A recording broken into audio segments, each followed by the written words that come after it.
YouTube is restricted to either 30 or 35 frames per second. I picked 25 because Star Wars The Old Republic doesn't really require that much frames per second, doesn't have so much motion, and lower FPS makes higher quality for the same bitrate.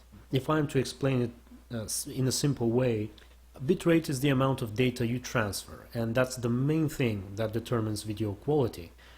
The amount of data used to encode each frame determines the quality of that frame. The higher the data, the higher the quality.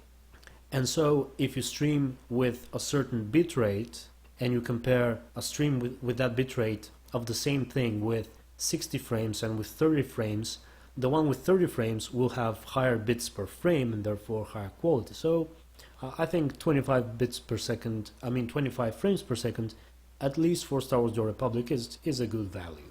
Okay, moving down to audio, you have to pick your audio device and your recording device.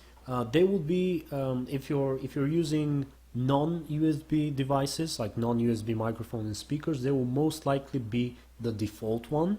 But if your speakers and microphone are USB, you may have to pick the exact device. For example, my microphone is USB, so I picked my microphone. You can set your push-to-talk key, you can set mute keys, and so on. On the bottom, you can set boost. I recommend setting it to 1, which is the lowest value. That is, if you don't want artificial increase of your volume. If your voice is too low, for example, too quiet, then you can set the microphone boost to some higher value.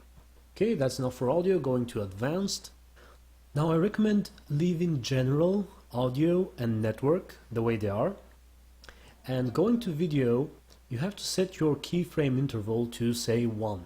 For some reason, when I set mine to auto, the live stream was cutting